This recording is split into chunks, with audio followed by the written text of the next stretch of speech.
Hello and welcome to Built for MENA, the podcast exploring the real stories shaping advertising and marketing technology across the Middle East.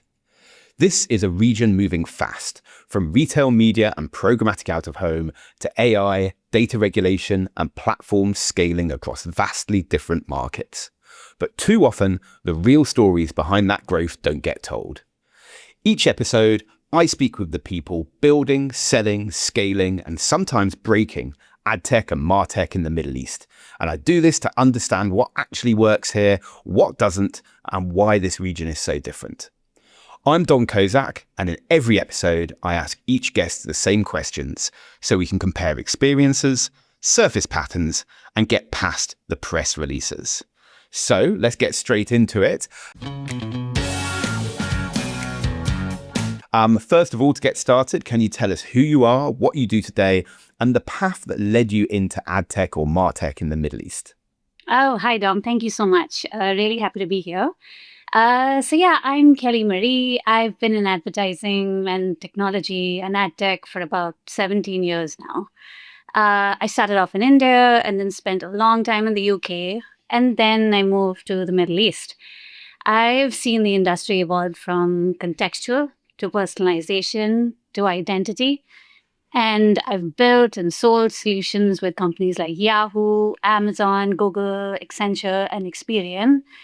And I have to say I'm a bit of a data geek. So I spend a lot of time thinking about how AI, customer data, and marketing all fit together and how they can actually help businesses grow. So I'm very excited about the direction that the UAE and MENA is taking in this regard.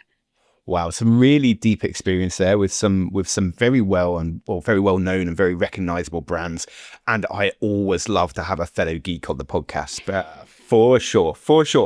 So getting into the 7 core questions here, can you take us back to the moment that you realized the Middle East was genuinely different for advertising or ad tech, and what happened? So I landed in Dubai back in 2020. And the first thing that struck me was how different media consumption is here. WhatsApp, it's not just for personal communication. You communicate with your vendors. You actually have advertising messages sent through on WhatsApp a lot more than I've seen in other places. For sure. You've got a lot more people. So by percentage of population, a lot more people using YouTube here and other social platforms.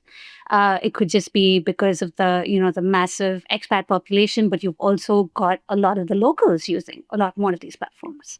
So these are absolutely central to people's daily lives. Retail media is also much bigger than I expected, much bigger than other countries as well, and not surprisingly, right? But still.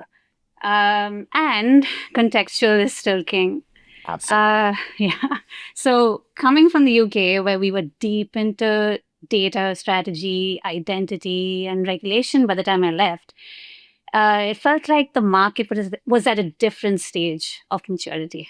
But I actually think that could be an advantage here, right? Because instead of going through the same Frankenstack evolution we did in Europe and in the US, MENA actually has the opportunity to go straight into AI-powered marketing or agentic media buying. The question is whether the data foundations are solid enough to power that AI. Interesting. I love Frankenstack, by the way. I'm going to steal that and start using it. I want to ask you a little follow-up question, actually, because sure. We've had quite a few people on the show so far reference retail media, and it is definitely a buzzword at the moment. My experience, though, is that we have the data here for sure, and people are leaning in, but maybe it's a bit of emperor's new clothes, and it's perhaps not as advanced as people say it is. Would you agree with that? Oh, yes, absolutely. It's not as advanced. And I think a lot more could be done. So coming back to the data, right? There's a lot to be done there. But what I have seen is it makes a major part of the media plans here. Because it's the quickest and easiest way to get to the consumer. But I agree with you. Technology-wise, there's a lot more to be done. Absolutely. And I think I agree with you as well, right? The opportunity here is that the data foundations are there. Are they organized enough yet? But maybe we can leapfrog in this region Exactly. into a slightly more advanced ecosystem without that Frankenstack that you referenced. Absolutely. Well, I mean, look, that's the positives and positive outlook. But I also like to think about the mistakes. Let's call it what it is. Can you think about what's the biggest AdTech or MarTech mistake that you've seen companies make when either entering or trying to scale in this region? Yeah. So this is what leads me on from what I was saying previously, right? So while everyone is very keen to innovate with AI, a lot needs to be done to fix those foundations that we spoke about, right? So the data, the governance, to enable that AI to work. So the silos need to be broken down. This requires a mingling of procurement, stock inventory, finance, media inventory, and then customer data. And if they can get through that, the identity resolved and truly understand the customer, that's what we're aiming for, right? Everyone's rushing to implement clean rooms. They want AI to hyper personalize. They want connectivity, but the data isn't there yet. It's going to take a lot of cleaning up of the data, figuring out what sources are currently being used and what's not being used, the gaps, how the data can be enriched by second-party and third-party data sets to fill any of those gaps, and then forming true identities to drive that personalization and then measurement. Could I give you an example here? Please. Just to build on. So let's say, we wanted to help a certain organization make the consumers more connected, right, through any of the apps. You can't just go with the data that app would collect because it would be very one-sided. You'd need to have travel data, local housing data. You'd need telco data. You'd need shopping data. So anything from retail media. You need all of that to build a big picture. So I'm coming back to my Experian days of, if anyone remembers the profiles that we used to have at Experian, right? I do. Yeah. So it was, I think it was DVLA. So it was our automotive data. We had location data, but then we also could tell you the affluence level of these audiences and where they lived and how you could actually, what were the kinds of shopping that they did, whether they were into premium products. That's what you'd be looking for. And you can't just do that with one data set. It would have to be a whole amalgamation of data sets. So yeah, I think everyone just goes straight into how can I AIify things or, make things more personalized, but they need to understand that a lot needs to be done to get there. It's really interesting. I try and steer away from talking about my day job as director of programmatic at JCDecaux, which is programmatic digital out of home. But I think what you've just described is an absolute mirror image of where we are in programmatic digital out of home as well. How do you combine that data? Yeah. How do you break down those silos between planning, procurement, tech, all of it, and evolve the ecosystem rapidly? But this market is, you gave one kind of example there, or kind of a broad example there, but perhaps we could dive into something that would only kind of happen here. Have you ever had a campaign, a product, or a situation that made you think this could only have happened in the Middle East? Yeah. I love how they want to innovate with speed. I do love that. I think governance is going to take time, but they are very willing. And yes, we'll need to break down those institutional silos, but I like that it's the government really. So the willingness of the UAE government to embrace AI at a national level is unlike anything I've seen anywhere else, right? So it's public sector innovation with a framework to transition about 50% of their federal government sectors and operations into autonomous agentic AI within 2 years. Right. So think hyperconnectivity, hyper-personalization of consumer services. And that's a brilliant ambition. It's really ambitious. So that is one example of something is very, very MENA, only in MENA. And because of the willingness of the government to move this forward, I think they've got a future group as well, right? So that's very focused on AI. You've got G42, Co42. These are all government agencies that are doing amazing things with AI. So now it's just okay. They're getting all of the technology in place. Let's work on the data. Let's work on how they can get that ready. Yeah, absolutely. I think it's interesting. So even 18 months ago, I was somewhat of an AI skeptic. I'm not going to lie to you. And I don't think the technology and tools had moved along far enough. Yeah. And then particularly being in this environment in Dubai, where I'm based, where there's so much focus on how are we developing AI skills and in promoting that we should all be using AI skills. I have now, dived in deep into the AI world. And in fact, a little secret, Kelly, that you may well know, but the guest bookings, the editing, the posting of this very podcast is all agentic driven. Okay. And it is maybe slightly terrifying, if I'm honest, when you get that deep into it, but it's so ambitious and so powerful. And it goes back to that leapfrogging that we were talking about, not being encumbered by the legacy perhaps of markets which are considered more established, such as UK, US, etc. Yes. Well, moving on then to kind of question 4, and maybe you've slightly gotten into it here, but how has working with brands, agencies, or governments here changed the way that you personally think about advertising and technology? So they might be very ambitious. They might be very open to innovation. I'm not going to say but, because this is, it's important, but it's also very different to how things have worked everywhere else have worked. So they value results and cost efficiency more than anything. They need to see results quickly. I subscribe to, the old marketing principles, long-term effects, so building up of loyalty and then reaping the fruit, right? I think that's very worth the wait. But they feel these long-term effects are nice to have. And because of that, I've become much more balanced in the way I think about it, the way I think about strategy.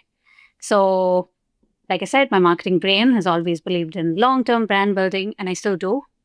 But working here has reinforced how important it is to prove value very quickly. You need to build trust with these short-term results, and then earn the right to invest in longer-term growth.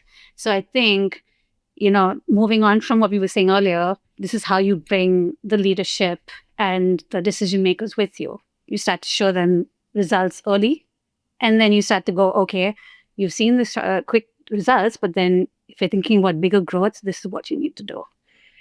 Yeah, absolutely. I mean, look, that makes a lot of sense, and I think I can certainly empathize with that a little bit. I mean, for a long time and still today, from a marketing theory perspective, I've always been a big subscriber of the work of Les Binet and Peter Field, the long and the short of it, right? That combining brand building and performance together to over a long term build that brand value that then translates into sales. And perhaps that isn't, I don't see that reflected out of the gates here. And you're right, it is about partnership and then earning that right, earning that right to implement the long term strategy. Shifting gears slightly and thinking about trends within the region, is there one AdTech or MarTech trend in the region that you think people outside are completely misunderstanding right now? So people outside the region often think MENA is one market, and it isn't. It's incredibly diverse. You've got Arabic, English, and dozens of other expat languages, and all of them consuming media differently. So localization, when we talk about localization, it isn't just translating copy, right? It's understanding culture, language, and behavior. All your entire strategy should change based on persona. So it all comes back to what I was saying earlier about understanding the audiences, because that will define your strategy and your messaging to all those different audiences.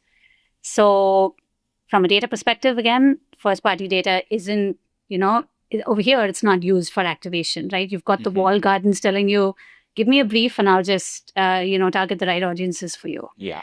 And I think a lot of retail media players as well are starting to think that way and follow suit, which is fine. But so the real value I see in helping brands use their data is to understand who their customers are right now, where the gaps are, and where they find their perfect audiences for their products and their new launches and whatever it might be. And do you think that's a trend that's real or a trend that still needs to come to life? So the first the data trend, you say that yes, so it needs to come to life because I think no one is thinking this way right now, and it's something that I believe we need to change. So if we think about what's happening right now, right, it's the current climate. Relevance is so important. You need to be hyper specific about your audiences. You need to be very intent driven in your levers. So if budgets need to be optimized, which I think they do, and I think everyone agrees they do at this point Absolutely. in time, consumers, they're seeking essentials. They're seeking things that they actually want, not just to see ads that are not relevant to them, especially now. And brands have to make sure they're telling them why they need their product or why they need their service, and they need to speak specifically to them. So it's not happening a lot right now, but I think it needs to. Yeah, absolutely. Relevance, and I would argue tone as well, Yes. given the current Yes. geopolitical situation and climate that we're living through. Okay, fantastic. And then let's just imagine that I had a magic wand and everything changed and you had to start again. And if you had to build or sell an AdTech or MarTech solution in the Middle East from scratch today, what would you do? What would you do differently? Yeah, so it's something that I'm, so what I currently do is consult with AdTech players thinking to enter this market. And what I've learned over that, the time working with them is, you need to spend less time just boiling the ocean. And I'm sorry for using that term, but it just fits. I'll let you off this time. And, just trying to reach everyone. But you need to spend more time understanding exactly which customers matter. So putting in the time and effort into understanding, okay, what does your product do and who it would actually benefit, building those personas. For personalization, we have to combine data with relevance, right? So meet those customers where they are, whether that's podcasts, WhatsApp, whatever social platforms they're using, speaking to their needs, personalizing experiences in a way that actually feels useful. Because, and that this actually works even for B2B, right? You need to be where they are and you need to be talking about things that impact their lives. Podcasts are very important, right? So speaking to people like yourself and showing people that you've got that, bringing out your thought leadership in a certain area. All of that really helps. Yeah, absolutely. I mean, in reality, I'm an old school sales guy, right? I mean, I'm deep into the technical side of things. I'm a massive geek, but I'm an old school sales guy, and I'd love to say that it's just here, but my experience is, as an industry, we do not talk about the benefit enough, right? We constantly talk about features, but why? What does it do for you? What does it do for your brand? What does it do for your bottom line? It goes back to those rapid results that you were talking about earlier. Yeah, absolutely. Okay, so then let's kind of look into the future a little bit and think 5 years from now, what do you think advertising in the Middle East will be known for globally? And what needs to happen for that to become a reality? So if you asked me last year or even earlier this year, it would have looked very different. But I think our current climate, coming back to that, has actually changed that. So coming back to relevance, right? You need to be hyper relevant. You need to be highly personalized. So one of the key levers, I would say, is intent. So 5 years from now, I think everything that we're doing right now around retail media will slowly evolve and lead to the monetization of everything. So we're starting to have conversations about commerce media. And I know this is a buzzword that everyone's heard of before. It's not new. But commerce media is becoming bigger than it used to be. And it'll be much bigger than retail media, in the coming years. We're talking intent-driven ads, finding people when they're ready to buy. So moving, and this would move beyond entertainment and retail media, where it used to be, and then move to travel, hospitality, banking, telecom, anything that has any first party data. I think this is where the direction of media is going. Yeah, absolutely. I think we're talking really about the B2C world here, but even in the B2B world, these when you think about account-based marketing, those intent signals are so critical to driving the messaging and the timing as well of campaigns. Yeah. All right. Well, look, let's finish with the now famous 30-second quickfire round. First answer that comes to mind, please. One word answers only. If you can, a few words is fine too. So let's get into it. MENA advertising in one word. Ambitious. The most overrated buzzword in AdTech right now. Future-proofing. Absolutely. The most underrated opportunity in MENA AdTech. Identity. Relationships or technology? What matters more here? Technology. One skill AdTech professionals in MENA must develop next. Data governance. Fantastic. That was Kelly Marie. I've been Dom Kozak. Thanks for listening. And if you're building, buying, or betting on AdTech in the Middle East, we'll see you in the next episode.